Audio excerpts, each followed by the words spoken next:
महल मोरे सुन राजा घरे चला आया, महल मोरे सुन राजा घरे चला आया, महल मोरे सुन राजा घरे चला आया।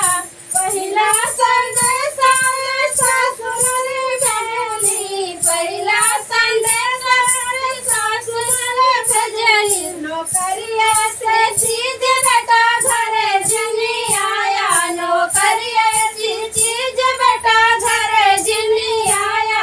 महल मोरे सुन राजा घरे चला आया, महल मोरे सुन राजा घरे चला आया। दूसरा संदेशा जेठान मोरे भेजली, दूसरा संदेशा जेठान मोरे भेजली, नौकरिया से चीज देवर घरे जनी आया, शहर के सुख चैन देवर घरे जनी आया, शहर के सुख चैन देवर घरे जनी आया।